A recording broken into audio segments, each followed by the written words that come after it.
لێرە کۆبوونەتەوە باسی خراپی ڕێگای هاتوچۆ لە ناحیەی بالیسان دەکەن.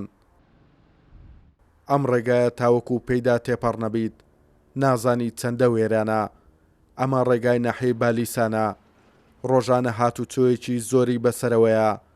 دانیشتوانی سنوورەکە داوا دەکەن ڕێگاکەیان بۆ چاک بکرێت.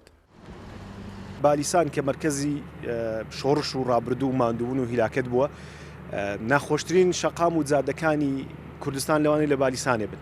ئێوە بۆ خۆتان دیتیتان چەند ناخۆشە، هەمووی تاڵ و چۆڵ و تێکچووە و هەموو بەردەوام کێشەی گەورەت لێ دروستەکە.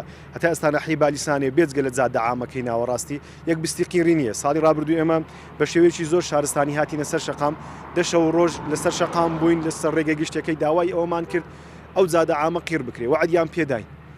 فەرشەکەش دەرچووە ئێستا، بەڵام هەر دەستی ئەکرێت تا ئێستا شتەکە جێبەجێ نەکرایە. جادەکەمان بۆ چاک بکرێت، جادەکەمان زۆر وێرانە. تاوان پرۆژەکانی کە من زۆربەی هەر زۆری وێرانە، ئەوەی کە کراشە بە سەقەتی کرایە، دەمانێت ئەوە بەڕێک کوێکی بکرێت و لە کاتی خۆیدا بکرێت. ڕاستە حکومەت وعدی بەمەدایە بەڵێنی بەمەدایە، بەڵام ینی دەستیمان پێ دەکات ڕۆژ بەڕۆ هەر ڕۆژە و قسەک بە نوێنەرانی خۆپیشاندنەکان دەڵێ هەر ڕۆژە و بیان وەک دینیتەوە.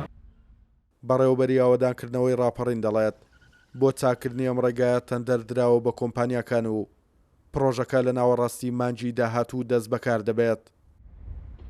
لەلایەن وەزارەتی ئاوەدانکردن و نیشتەجێکردنەوە بانگەواز کراوە بۆ کۆمپانیاکان کە تەندەرەکە وەربژیرێ و تەندەرەکە وەرگیراوە بکللایەن کۆمپانیاکانەوە و لە ئێستادا کاری شیکردنەوەی تەندەر دەکرێت بۆ ئەوەی ئەو کۆمپانیا هەڵبژێدرێت کە باشترین نرخی پێشکەش کردووە و باشترین کواڵیتی دەتوانێت پرۆژەکە جێبەجێ بکە و بە تەسەوڕی ئێمە لە ناوەڕاستی مانگی نۆ یان با بڵێن بیستی نۆ پرۆژەکە دەست بەکار دەبێت و بەو شێوازە کە حسابمان بۆ کردووە بە 2 ساف ئیش بکرێت بە شێوازێک بێت کە پرۆژەکە ئیدامەی هەبێ لە کارکردن و لە کاتی کارکردنیشدا ئاستەنجی هاتوچۆ بۆ شۆفێران دروست نەکرێت. ئەو شوێنەی کە نۆژەن دەکرێتەوە نزیکەی 30 کیلۆمەترە لە شکارتەوە هەتاکو و دەکاتە خەلیفان.